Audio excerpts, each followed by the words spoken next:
I am now going to take a couple of questions. 8444 Dr. Umar, 8444 Dr. Umar, 8444 Dr. Umar, 215-989-9858. Let's tap in. Going once. Sister Karen going twice. Peace and love, Sister Karen. How you doing, sister? Where are you in the world? I'm in Canada. You're in Canada. Which state in Canada? Which province? Toronto. Toronto. Okay, I've been to Toronto a couple times. Shout out to my Toronto family. Thank you. Shout out to Toronto. What's on your mind, gorgeous? I just want to appreciate you so much. Just for like every day calling out the coons. Like, if you come to Canada, it's just scary. And we really, really need your message to go out to the masses. So I just really appreciate your messages. Especially attacking what Joe Biden said as well. Really appreciate it. Thank you so much, Queen. You're welcome.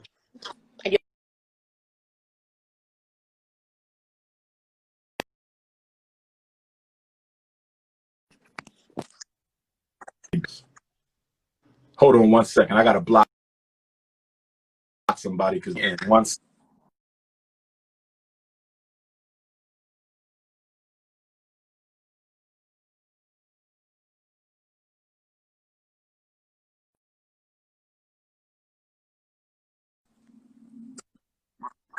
So what's going on up in Canada? How are you guys doing with the COVID? Is there a lot of cases up there? It's pretty bad in the States. We've lost 20,000 African people in just these 60 days. How are you guys doing up there? We're doing much better than the States for sure. Like, I see the news and your numbers are really, really high. There's a lot of cases here too, but not as much as the States. And in terms of Black people, like, well, in Toronto and like the greater Toronto area, it's very diverse, but like outside of that, there's not a lot of Black people. So in terms of like numbers for like races, we don't see much of that, but there's not a great focus on that. Okay. But yeah, you know, we're just trying to social distance, but you can see that people are restless. Like, they want to go outside. They're ignoring that Corona's there. Yeah. So you're currently on quarantine? Are you guys currently on quarantine where you have to remain in the homes? Yeah, so we're currently on quarantine, but things are opening up. So like, if you go to the grocery store, you just have to line up, stuff like that. Okay. And are the children still being educated online? Are they required to sign in to receive their education, or no? Is it all on the parents during this time? Do you know at all? Yeah, so it's well, I just graduated from university, so like we were done in May, so we weren't in school. But I do know that there was homeschooling for like elementary school students. That's wrapping up. And did you guys have a commencement ceremony, or did the pandemic prevent that? Yeah, it prevented that. We didn't have one. So. But it's okay. Okay. Sorry to hear that. That's okay. You have many more. Yeah. When you get that doctorate, you'll get one. Exactly. Thank you. Well, thanks for tapping in, sister. No problem. I look forward to coming back to Toronto soon. Thank you. Thank you.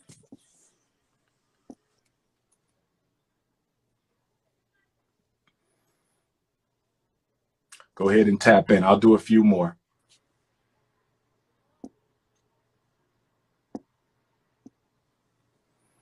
Kiana Thomas going once. Kiana Thomas going twice. Hello, how you doing? How you doing, Sister Kiana? Where are you in the world? In South Carolina. South Carolina. Give me a city. Charleston, Rock Hill, Columbia. Greenville, Columbia. I'm not from South Carolina, so. Okay, well, where's home? Where you from? Philly in the house. From Philly. Okay, yes. Philly is in the building. Yeah. Talk to me, Queen. What's on your mind? First, I would like to thank you for accepting my request. Thank you for your voice, and just continuing to put your foot forward despite opposition. I'm a former teacher, now a current homeschool mom. So I've been in the classroom, but now I'm home, and I was homeschooling before COVID, right? So my concern and my issue is that we as a community and a race of people are hurting. And like you were mentioning about the parents or the kids not being able to log on, the parents not being accountable, making sure their kids are logging on. And I'm hearing all of these concerns and all of these issues. But my question is, with those concerns and issues, How can we help? What can we do? Where is the solution? We have to build homeschool networks. We have a couple operating around the country who are doing a good job, a very good job. But most homeschool Black parents are not part of a network. So one of the most effective things you can do where you are is begin that process of letting people know, I'm going to have an online meeting for parents who are interested in being part of the Ida B. Wells homeschool network, if you would. And homeschooling is such a solution, or should I say, such a temporary solution. It's not permanent. Permanent is having schools where the kids can come and learn together in large group.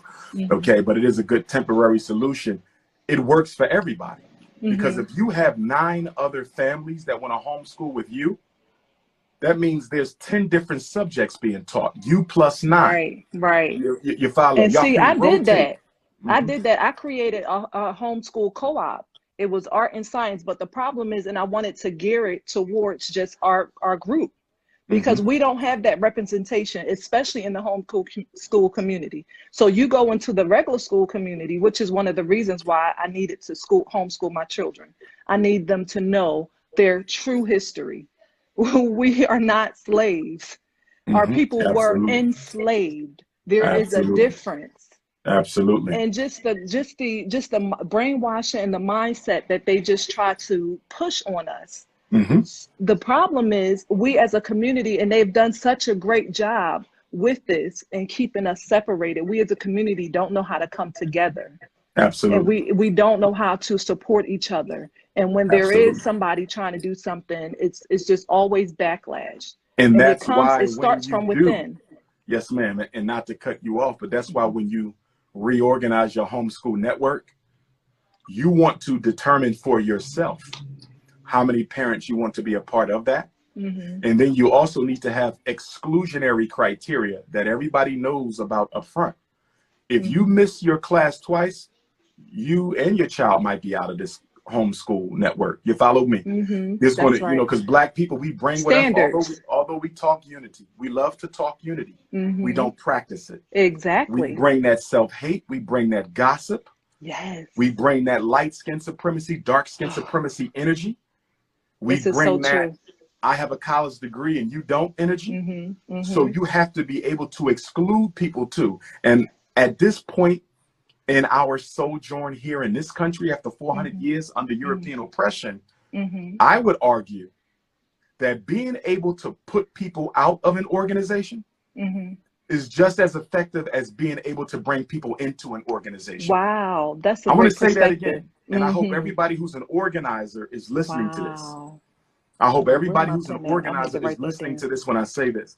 It is just as important to be able to put people out of an organization than it is to bring them in, because we have people in our community who join organizations either to destroy them or to co-opt them. Exactly. Wow. I can't tell you how many opportunists I have seen over 20 years who came into my organizations to either sabotage for jealousy or to try to co-opt and steer it away from its foundational purpose for being created in the first place. And I'm gonna be honest with you, I have some room for growth there, because I have often been of the opinion that if everyone else remains focused, then that hater cannot flourish. Exactly. But I've been wrong.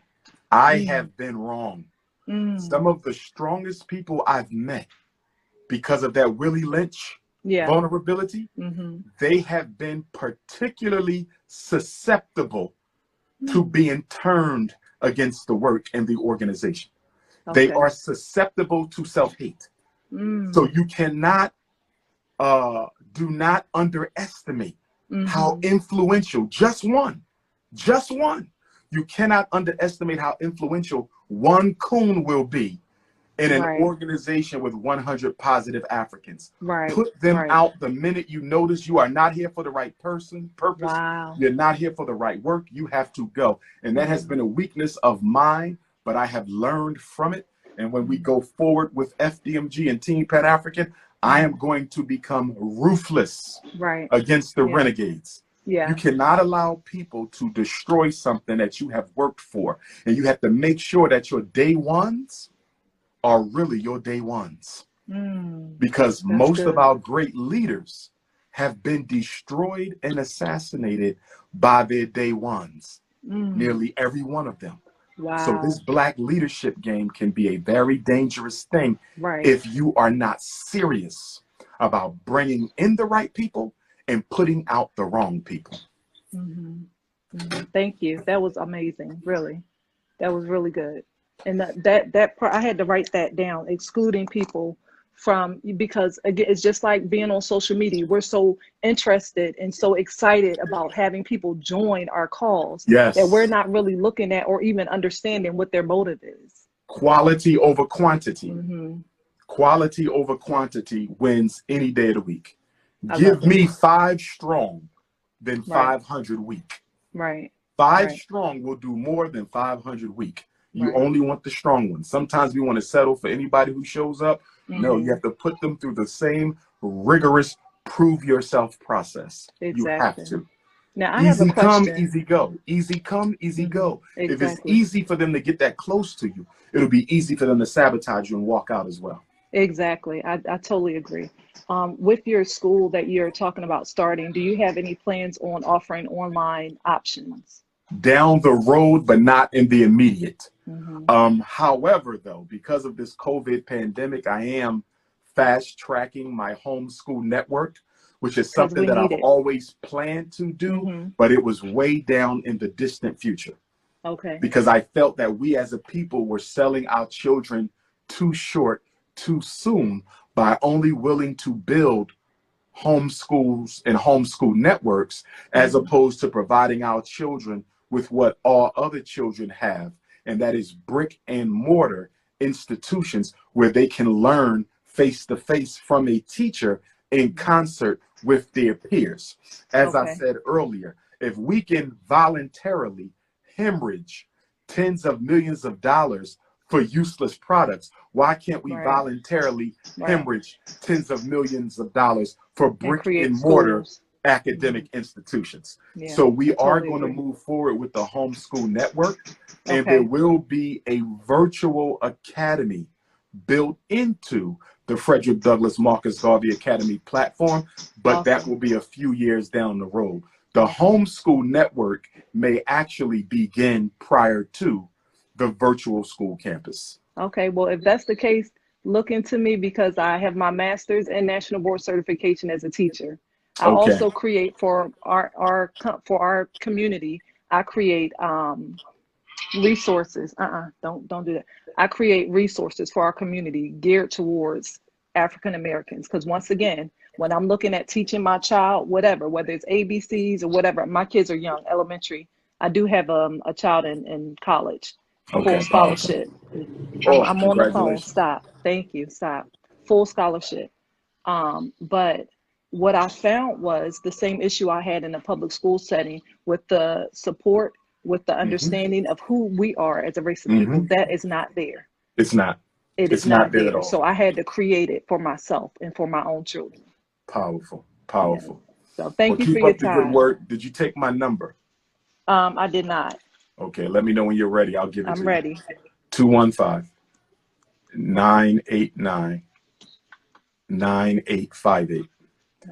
And I want you to text message me so I can lock you in. Okay. So when the time comes for the homeschool network conference, which we plan to have at the Marcus Garvey building once we're done with the restoration, I'll be able to go through my Rolodex, and everybody who has homeschool next to the name, I'll be able to send you the flyer and the registration information. Awesome. Sounds good. Thank you. All right, Queen. Be blessed now. You too. Bye-bye. Right. It's about organization, people. It's about organization. We have to organize to improve our communities, to protect our children, and to look out for ourselves. It's about organization. Go ahead and tap in. I'll take a few more. Go ahead and tap in.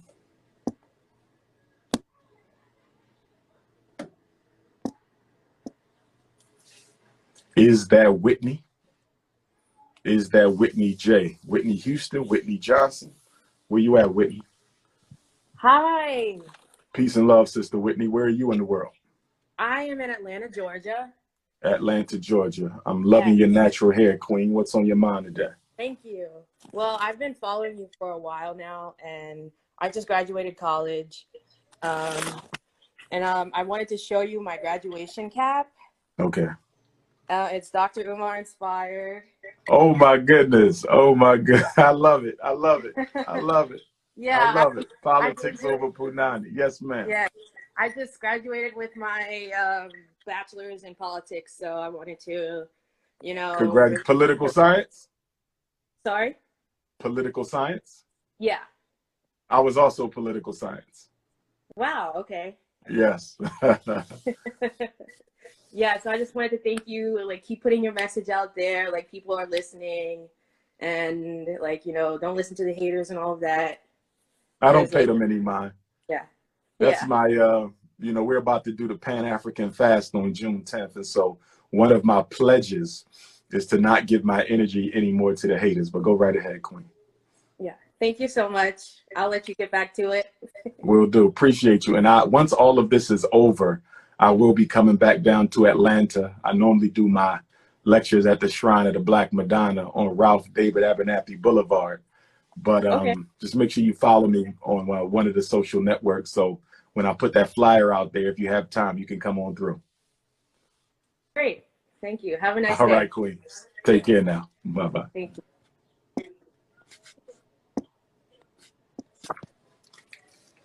Politics over the Punani. Wifey resumes. DrUmarJohnson at yahoo.com. Co-wifey resumes. Go ahead, tap in.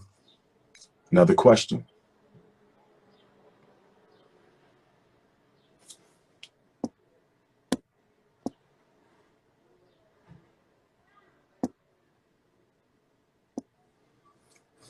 Yana for life. Yana for life. Hi.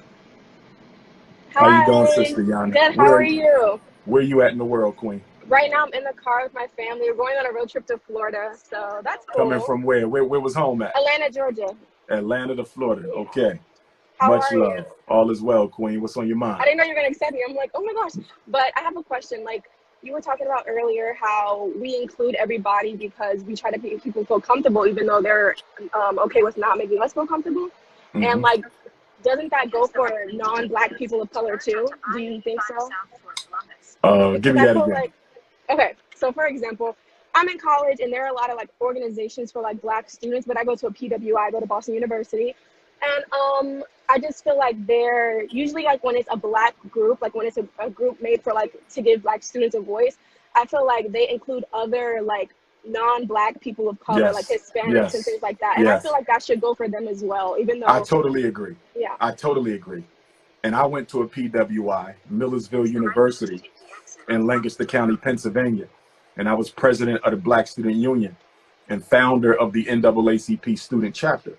Mm-hmm. Same issue. A lot of our members wanted to bring non-Africans in. Yeah. So much so that they start to drown out the voices of the African-American students. Exactly. So that's that love everybody more than yourself mentality that works against our own best interests. Mm-hmm. And we get shamed into doing that. Yeah. Because no one values the right for us to congregate amongst ourselves. When we do it, it's called hatred. Yeah. When everybody else do it, it's called cultural solidarity. But when Black people do it, it's called hate. And to that, I would just say we have to become unapologetically African. I don't have a problem explaining to a European American that we're not doing this because we hate you. Mm-hmm. We're doing this because we have a right to be by ourselves sometimes. Mm-hmm. We need safe space. America is a very toxic place for Black people. Very toxic. And to help us deal with the pressure of being Black in a white society, we need to be alone sometimes. And even if it were not a racist country, as a culture, We need to come together in order to practice our culture by ourselves. Everybody has a right to be alone. Exactly. Okay. Well, that's all I wanted to ask you. Okay. Thank you so much for Thank adding you, Queen. me. No problem. Bye. Be blessed. Nice meeting you.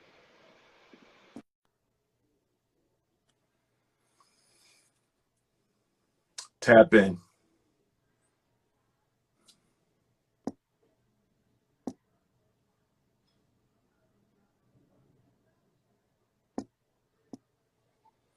Brother Rashad going once. Brother Rashad going twice. Dr. Johnson, you brought me on. I'm happy. I'm happy. I hope you can hear me. I can hear you. Why can't I see you, my brother? I don't know. I'm in Ghana right now. I'm in West Africa. Oh, no problem. No problem. You in Ghana. I don't know. I don't know what's up with that. First off, thank you for what you do. I met you 5 years ago in Brooklyn. You did an event with Dr. Claude Anderson and David Banner. Yes. At one of the persons. I ran into you backstage. You was in your space, and I asked you for a picture. You was cool about it. I knew you wasn't. I remember that. Yes, sir, brother. 5 years. You had on a purple. You had on a purple joint. Yes, sir. That I just came back from my first trip to Africa, to Ghana, and I started a tourism company. We currently take people to Egypt, Ghana, Nigeria, Kenya, and Rwanda, and it blew up. I lost him. I lost him. I lost him. My brother, if you can hear me, I'm going to try to add you again. But if I can't add you again, my brother, send me a text message. I want to learn about your tours because I might let you do my next group trip. I repeat that. Okay? And that's for anybody out there with a tour company.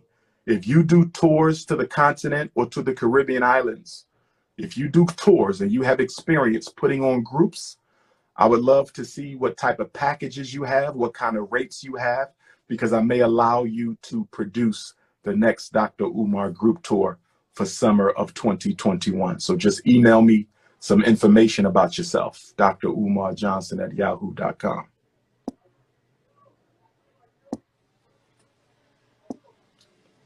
Brother Rashad. Brother Rashad. Brother Rashad.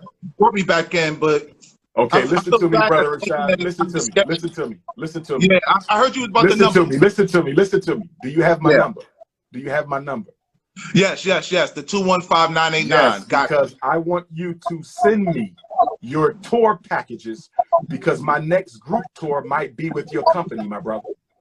Oh, excellent, excellent. And I'm ready. I'm ready. I bring a lot to the table. As soon as you can send it to me, as soon as I can look at it. I mean, I know the flights and everything is kind of messed up right now because of the pandemic, but if you can show me as much as you can, then we may very well go with you next year.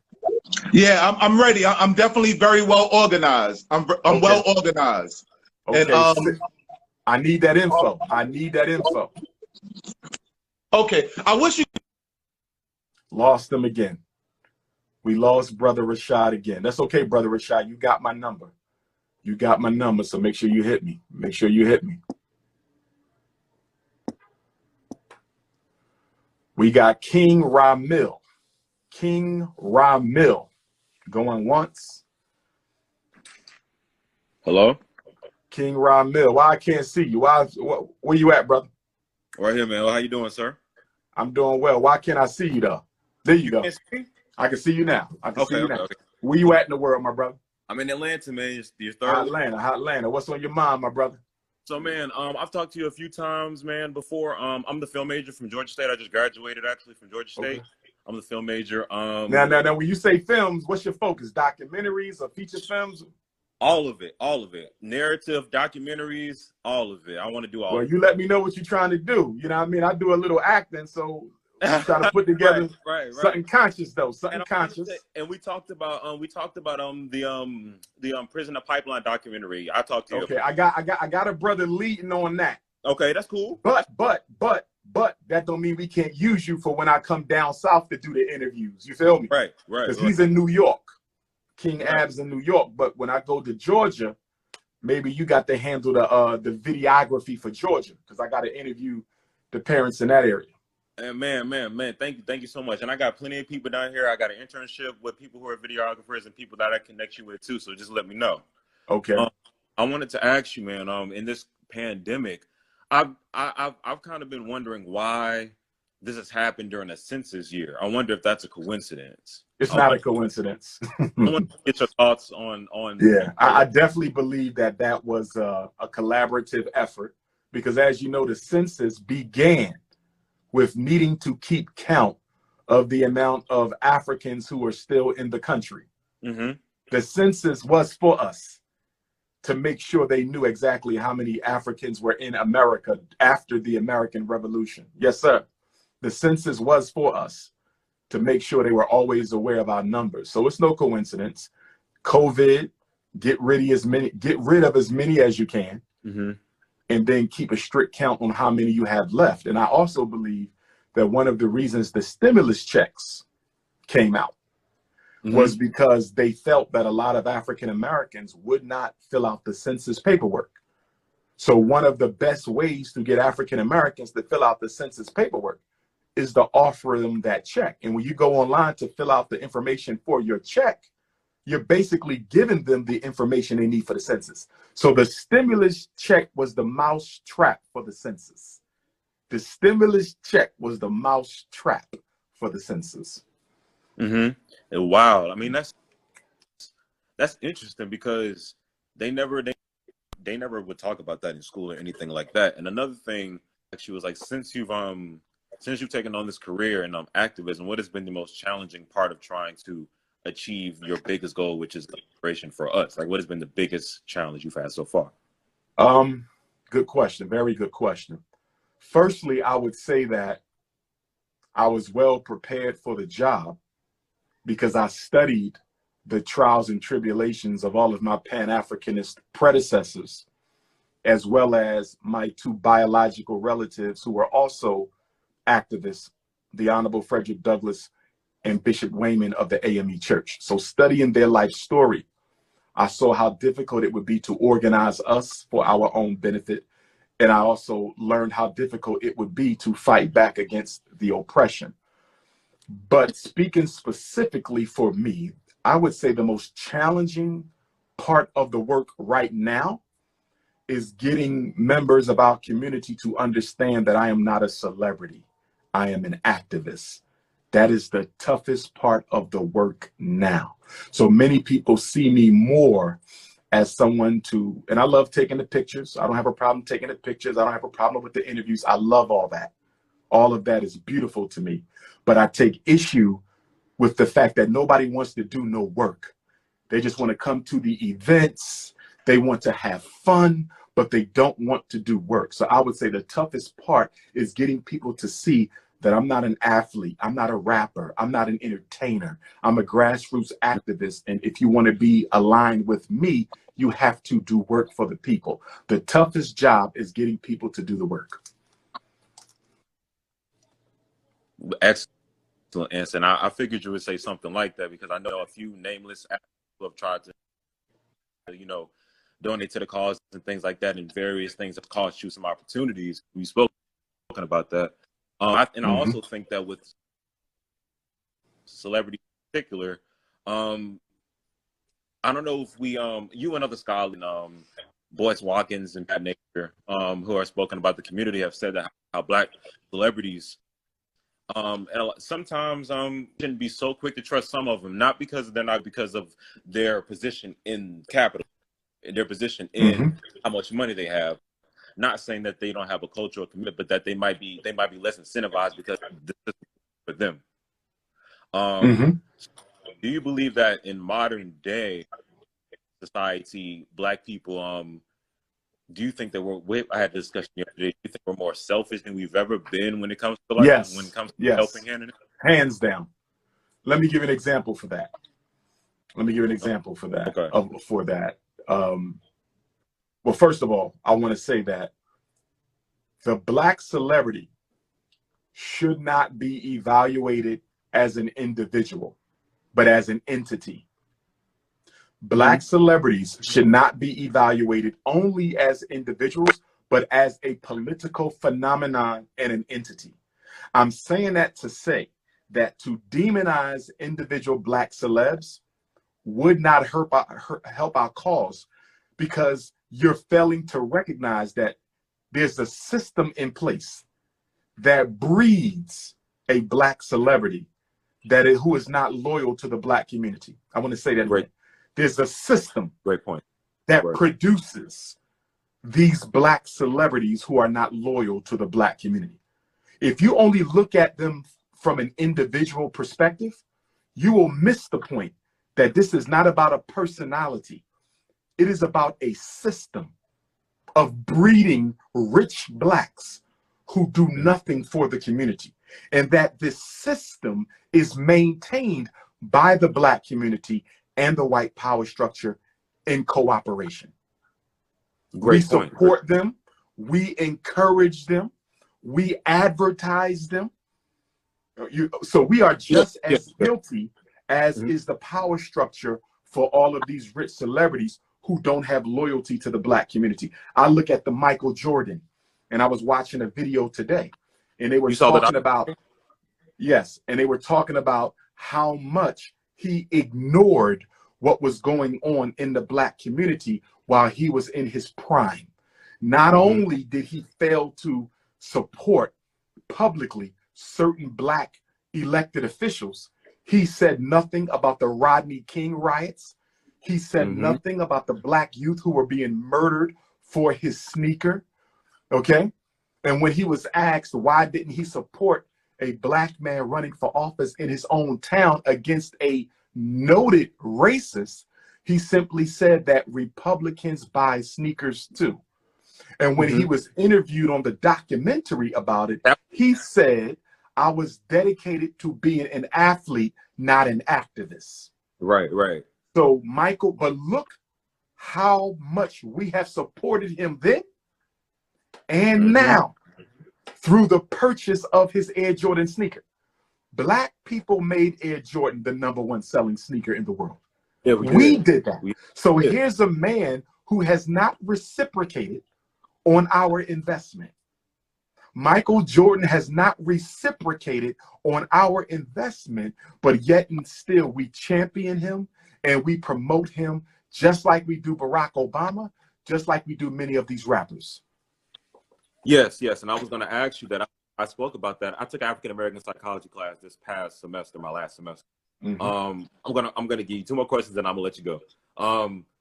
So speaking to your point about that, do you think that comes from us being so disadvantaged and unoppressed that we need that symbolism, kind of like what you and Sean were talking about, in that the symbolism of success, the symbolism of moving forward through one person vicariously? We need. You think that comes from us needing that symbol? I would say we think we need it, because anything that does harm to the community is not required for the community. Anything that does harm to the community is not required for the community. Barack Hussein Obama was a weapon against the community. Michael Jeffrey Jordan was a weapon against the community. So we don't need empty symbols that don't come with substance. With that being said, we are in a very bad position if we're going to argue that Black people need the United States government and power structure to provide us with role models and symbols of Black masculinity and progress. In other words, the community should be choosing who they're going to hold up as symbols of progress and masculinity. The government doesn't choose that. The white power structure doesn't choose that. We should be choosing that. So my answer to that question is we do not need their symbols, but we could use our own symbols, but only if those symbols are going to be substantive. They cannot just be superficial. It must mean something. In other words, for Barack Obama to be a symbol, he must be actively doing something. For Michael Jeffrey Jordan to be a symbol, he must actively be doing something, and neither one of them have. And they are probably the two greatest symbols of Black masculinity in America, both of whom have done nothing for the community. So that shows you how much of a psychological quagmire we are in as a people. Yes. And I would also add, that's why I think LeBron James is viewed in a different light from me than Michael Jordan, because at least LeBron is LeBron James, I give him much more respect. When it comes to off court, speaking up for the community off the court, he's the GOAT over Michael Jordan, over Kobe Bryant, almost over everyone else.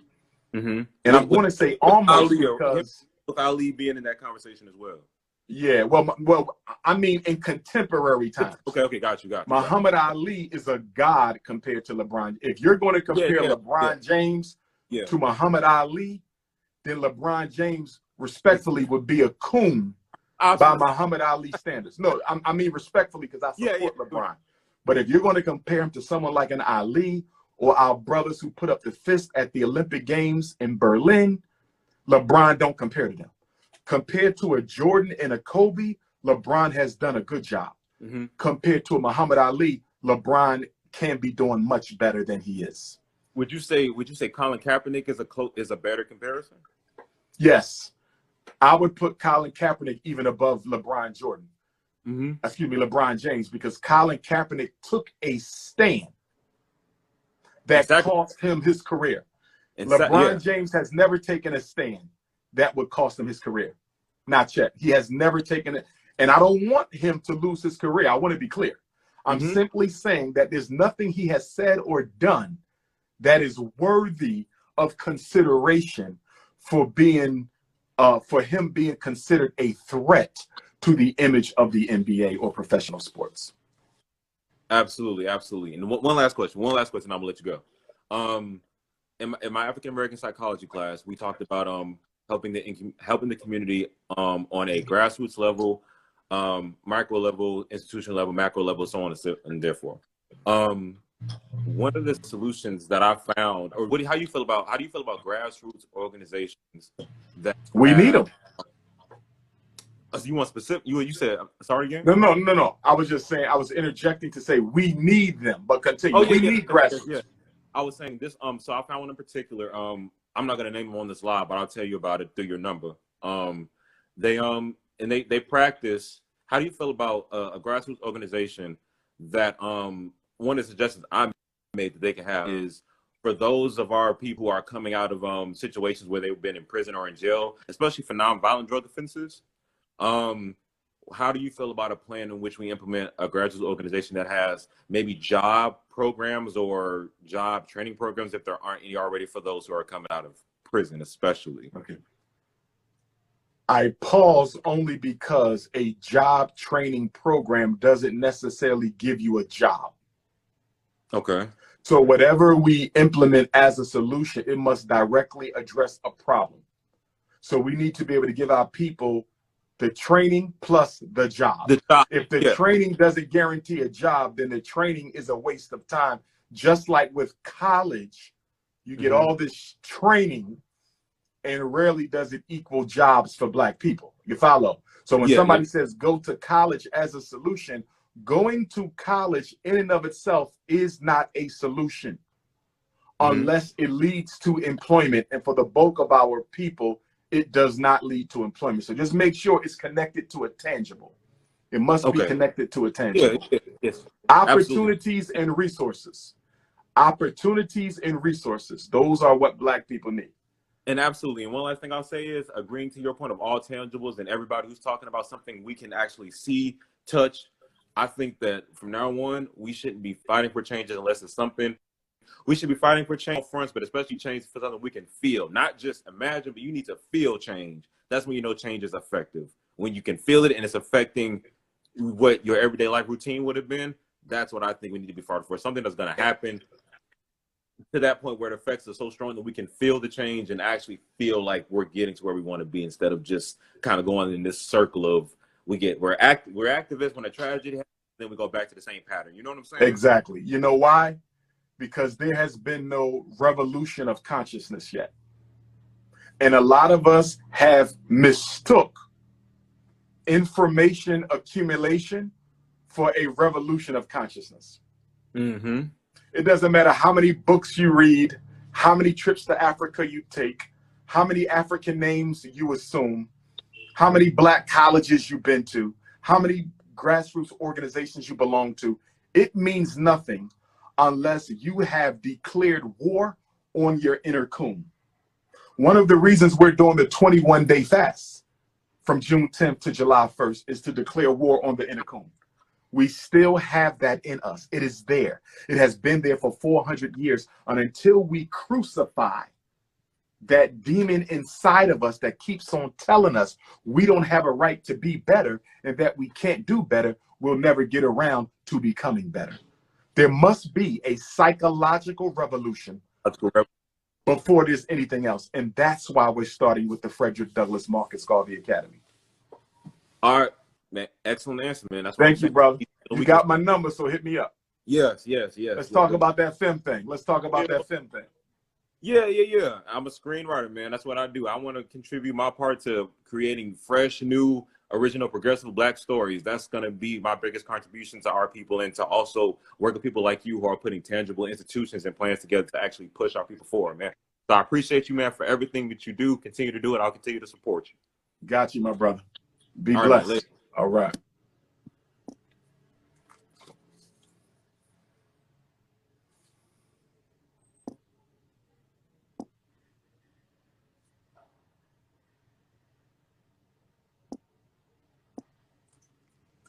Reasonable doubt, Sister Jessica going once. Reasonable doubt, Sister Jessica going twice. Reasonable doubt. Where you at, Sister Jessica? I think I saw that Haitian flag. I think I saw that Haitian revolutionary flag, but I don't see Sister Jessica, so I'm gonna have to tap out. Who else about to tap in? Who about to tap in?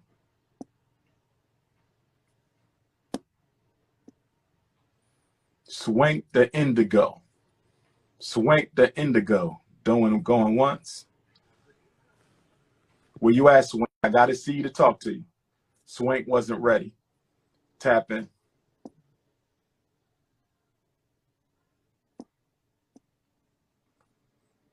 Okay. Tap in.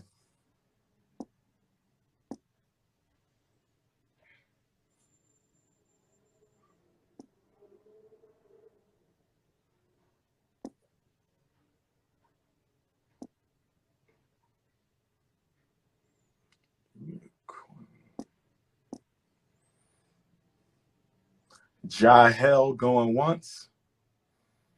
Jahel going twice. Jahel going 3 times. Not Jahel. Cancel that.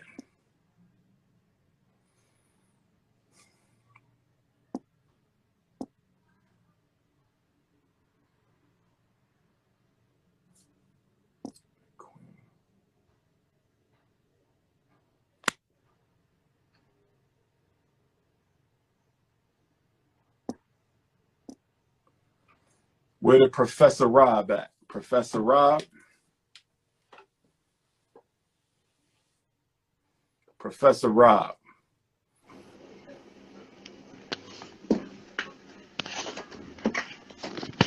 Hi there, sir. Professor Rob. Peace and love, brother. Where are you at in the world? I'm from London, England, sir. Where you at in the world? London, England? What's going on over in the UK? Y'all keeping safe? Yes, sir. Are y'all keeping safe over in the UK? Yeah, man. Can you see me? I cannot see you, but I can hear you clearly. Well, I just want to say, can you hear me now, sir? Yes, I can. I can hear you. Yeah, man. Nice to meet you. So I just want to say that the numbers is getting the worst in the world. However, it's been. We lost them. We lost them.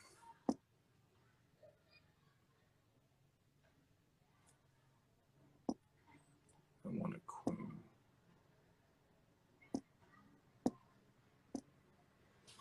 Glamour Fashion 95 going once. Glamour Fashion 95 going twice. Yes, I'm here. I need to see you, Queen. You got me in the dark. Let me see your beautiful face. I'm actually doing something right now, but I just have a quick question to ask you. Sure, go right ahead. Okay, so I'm an African who came from Angola. And where do you live now? Where are you? I live in Fremont, California. Fremont, California. Yes, ma'am. Yes. So I'm an African who has been here for 8 years. I've been here for 8 years, and I went to school. I went to high school and middle school here in America.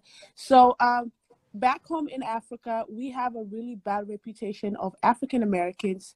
And when I came to the United States, I saw a lot of African Americans discriminating African people, and they did not have no interest of actually getting to know about me. And I was discriminated many times, and they would make jokes, make fun. I just want to know why that happens. Okay. Good question, Princess. First of all, I want to say, on behalf of American Africans, our community, I apologize for your experience. You should not have had to go through that, and I wish I could have been there to do something about it. With that being said, I want you to know that that experience should not be generalized to all members of the American African community. Okay. You need to know that we don't have as many Pan-Africanists in the United States as we need. Okay. Many of our people are either Muslims or Christians, or they belong to Black religious nationalist groups who do not consider themselves to be African at all. Okay. So you need to understand that when they see you, some of our people, not all of our people, not most of our people, they don't see their brother or sister. Yes. But you should also know that many American Africans can make the same complaints about immigrant Africans when they come to America. Mm-hmm. They have had similar experiences with brothers and sisters who come from across the Atlantic. They may not get joked about or picked on, but they get ignored, talked down to, or dismissed by immigrant Africans, continental Africans, some of whom have an arrogance because they were not victimized by American slavery. Mm-hmm. I say all that to say that it is all about your consciousness. In other words, if you have a Pan-African consciousness, mm-hmm. and I have a Pan-African consciousness, the fact that you were born in Africa and the fact that I was born in America mm-hmm. doesn't make a difference, because we recognize that we are brothers and sisters. And on the flip side, you have coons in America. You also have coons in Africa. There mm-hmm. are coons everywhere. So what you have to do is the same thing that I have to do, and that is find Africans of like mind. Those from America, those from Africa, those in Europe, those in the Caribbean, those in Australia, and we have to unite the Pan-Africanists. The Pan-Africanists must become a family first. And once we unite all the Pan-Africanists around the world, it'll be easy to transform the consciousness of those brothers and sisters who don't recognize that we are all one family. Okay. And then the other question I have is that I also see that a lot of African Americans always focus on the east part of Africa. So they never even include us in Africa. So basically it's all about Nigeria, Kenya, Ghana, and other countries. And sometimes it makes me mad because everybody just thinks that, oh, you're from Africa, you probably come from the other side. How come you speak Portuguese? That's not correct. And it's kind of like, what are you saying? So I also get confused about that. Why do you only have to talk about other parts of Africa but exclude us? I agree with you. I totally agree with you. And you're not the first person to say that. However, to clarify, and in mm-hmm. defense of American Africans, most of our foreparents were taken from the western region of Africa. So one of the reasons there's so much focused on that area is because many of us, our ancestors, were deported directly from the west coast of Africa. That is not true. That is not true. Wait, because I'm not done. I'm not done. Most of our ancestors were deported from the west coast of Africa. However, for those of us who know the history, the full history of the enslavement of African people, we know that there were also Africans who were stolen from the center of the continent, from the south of the continent, and in particularly when slavery was outlawed by the British and by the Americans later in 1808, what the pirates would then do in order to avoid the American naval military and the British naval military is they would go around the Horn of Africa and they would actually enslave Africans on the east coast of Africa. So we come from all over the continent. That is indisputable. However, we predominantly come from the West. I am of the opinion that we should embrace the totality of the continent, because Africa began from a single man or woman and woman. So it doesn't matter if you're Congolese or Angolan or Ethiopian or Eritrean or Ghanaian or Liberian, we are one family. And so for me, I embrace the whole continent. And to that end, I would like you to know that I'm scheduled to speak in Angola in October, this coming October. I don't know if COVID is going to jeopardize that event to which I was invited, but I am scheduled to speak in Angola in either October or November. So I do believe, and as Pan-Africanists, we do not believe that we should only focus on West Africa. We believe we should focus on the entire continent. Okay, thank you so much for the clarification, and keep doing your job. I really like Thank you, what you Queen. do. Thank you. Be Okay, blessed have now. a nice day. All Bye-bye. right.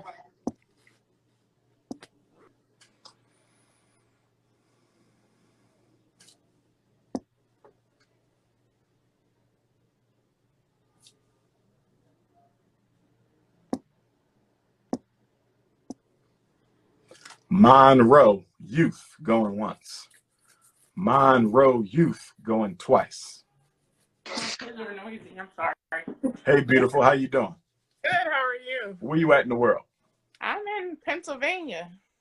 Wait a minute. We spoke before, right? Did. Okay. Where you at in PA? Reading, York? Where you at? Oh, I'm in Levittown.